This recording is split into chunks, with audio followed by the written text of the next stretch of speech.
Halo pemirsa GPR TV dari Sabang sampai Merauke, dari Miangas hingga Pulau Rote. Bertemu lagi bersama saya Bilky Sabila dalam program Kominfo Newsroom.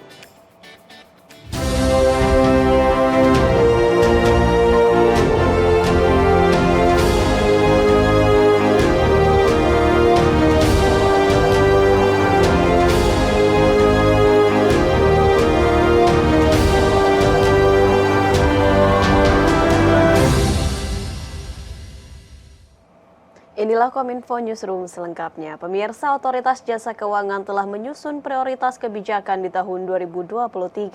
Terkait perlindungan konsumen dan investor, OJK menitik beratkan pada penyelesaian secara cepat dan adil terhadap konsumen keuangan, namun tetap memberikan efek jera terhadap pelaku pelanggaran.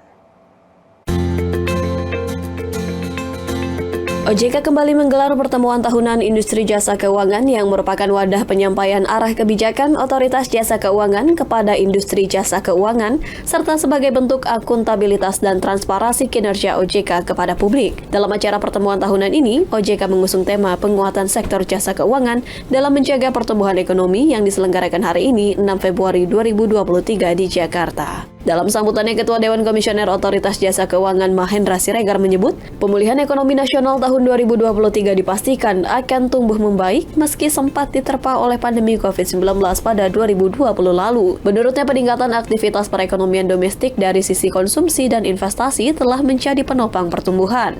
Hal itu juga diperkuat oleh pengumuman pemerintah mengakhiri tanggap darurat pandemi. Kami meyakini sebagian besar risiko transmisi perlambatan pertumbuhan ekonomi global, termasuk dampak penurunan harga komoditas, penurunan permintaan ekspor, dan pengetatan likuiditas global sudah dipahami dan akan dapat dimitigasi dengan tepat.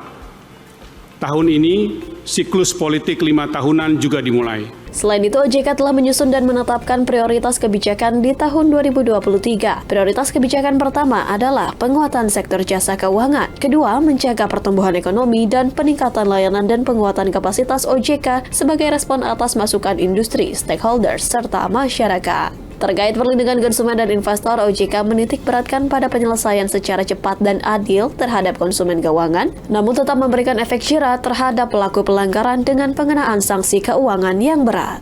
OJK bersama kementerian lembaga terkait serta kepolisian dan kejaksaan akan melakukan pencegahan kerugian masyarakat secara dini melalui penindakan investasi ilegal yang diikuti dengan pembukaan posko pengaduan di setiap kantor OJK di daerah. Presiden Joko Widodo yang turut hadir dalam pertemuan tahunan OJK meminta dukungan konkret dari sektor industri jasa keuangan untuk program hilirisasi. Dukungan itu berupa pendanaan untuk pembangunan instalasi pengolahan dan juga pemurnian bahan mentah. Presiden Joko Widodo dalam sambutannya pada pertemuan tahunan industri jasa keuangan 2023 yang mengangkat tema penguatan sektor jasa keuangan dalam menjaga pertumbuhan ekonomi, meminta Otoritas Jasa Keuangan memberikan dukungan pendanaan terhadap pengembangan hilirisasi khususnya dalam pembangunan smelter. Presiden menilai pembangunan smelter untuk semua komoditas baik CPO, minerba, dan SDA akan membuat barang mentah menjadi lebih bernilai ekonomi dan diharapkan menjadi batu loncatan untuk mendorong Indonesia menjadi negara maju atau setidaknya menjadi negara berpenghasilan menengah. Kita lihat proses sampai 2018 kita itu masih berada di lower middle income. Sampai 2018. Kemudian masuk ke 2018 kita sudah naik ke upper middle income. Karena pandemi turun lagi menjadi lower middle income. Tapi di 2022 kita sudah naik lagi menjadi upper middle income. Inilah yang harus terus secara konsisten kita dorong. Agar naik terus PDB kita, sehingga kita harapkan betul-betul kita bisa melompat maju ke depan. Selain menyoroti pembiayaan hilirisasi, Presiden juga menyoroti margin bunga bersih atau net interest margin dunia perbankan nasional yang berada di level 4,4%, di mana nilai ini disebut yang tertinggi di dunia. Upaya perbankan tanah air meraih nilai NIM 4,4 mendapat apresiasi Presiden.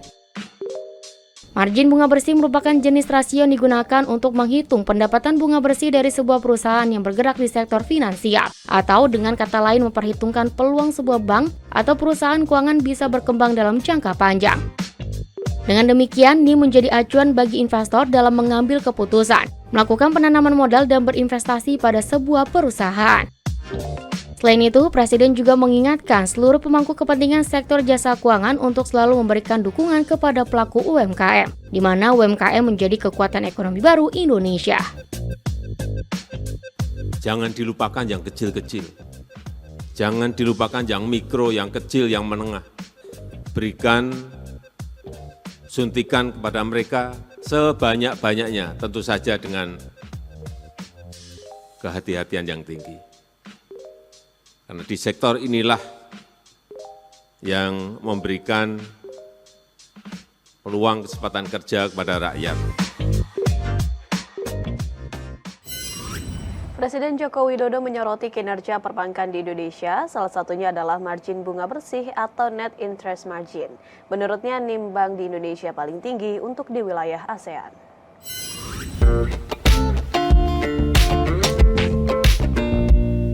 Presiden Joko Widodo dalam pertemuan tahunan industri jasa keuangan 2023 mengisyaratkan bahwa rata-rata margin bunga bersih atau net interest margin atau NIM perbankan nasional yang pada tahun lalu berada di level 4,4% masih terbilang tinggi.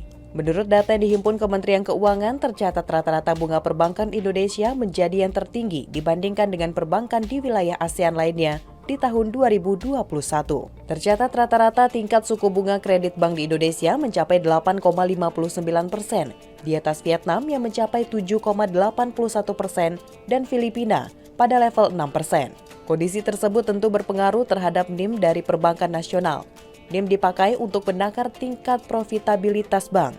Pada umumnya, NIM yang lebar mengidentifikasikan laba yang tinggi untuk bank. Sejalan dengan hal tersebut, permodalan perbankan atau rasio KPMM berada di level 25,68% pada Desember 2022. Hal ini ditunjukkan oleh posisi alat likuid per DPK sebesar 137,69%. Dengan angka 4,68%, NIM perbankan RI menjadi peringkat kedua di antara negara ASEAN lainnya. Kamboja di posisi pertama dengan NIM 5,35% dan Filipina di posisi ketiga dengan NIM 3,56%. Meski demikian, Presiden Joko Widodo turut mengapresiasi kinerja industri jasa keuangan yang mampu tumbuh double digit hingga akhir 2022. Hal tersebut tercermin dari pertumbuhan kredit perbankan yang mencapai 11,3% yang dibarengi dengan tingkat permodalan yang kuat. Sebelum masuk ke sini tadi saya tanya ke Pak Ketua OJK, NIM-nya berapa sih? Dijawab oleh Pak Ketua OJK, 4,4. Tinggi banget. Ini mungkin tertinggi di dunia mungkin. Presiden Joko Widodo meminta otoritas jasa keuangan mengatasi secara ketat produk jasa keuangan seperti asuransi, pinjol, investasi, hingga biro haji dan umroh. Pengawasan ketat diperlukan agar masyarakat tak kembali menjadi korban dari kerugian atas kasus-kasus seperti kasus sebelumnya.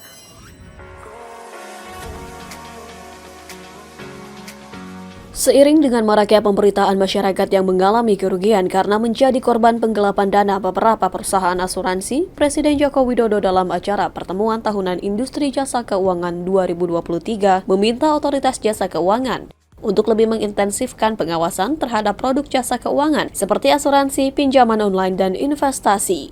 Presiden Joko Widodo mengingatkan hal tersebut perlu dilakukan guna tidak adanya lagi penyalahgunaan dana nasabah yang akan merugikan masyarakat, seperti kasus PT Asabri Persero, PT Jiwasraya Persero yang mengalami kerugian hingga 17 triliun rupiah sampai dengan 23 triliun rupiah. Hati-hati, semuanya yang namanya pengawasan harus lebih diintensifkan.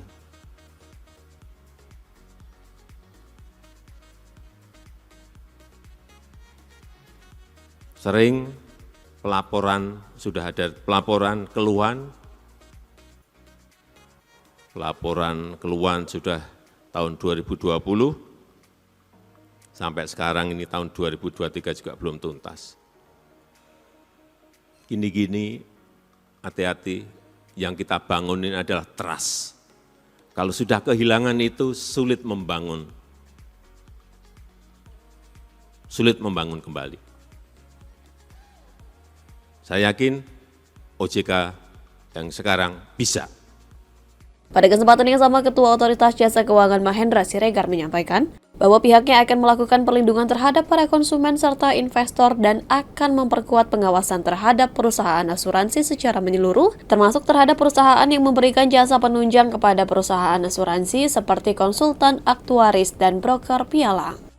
Dalam rangka pelindungan konsumen dan investor, OJK menitikberatkan pada penyelesaian secara cepat dan adil terhadap konsumen keuangan, namun tetap memberikan efek jera terhadap pelaku pelanggaran dengan pengenaan sanksi keuangan yang berat. OJK bersama kementerian lembaga terkait serta kepolisian dan kejaksaan akan melakukan pencegahan kerugian masyarakat secara dini melalui penindakan investasi ilegal yang diikuti dengan pembukaan posko pengaduan di setiap kantor OJK di daerah. Pemirsa, berbagai informasi akan kami ulas sesaat lagi, tetaplah bersama kami.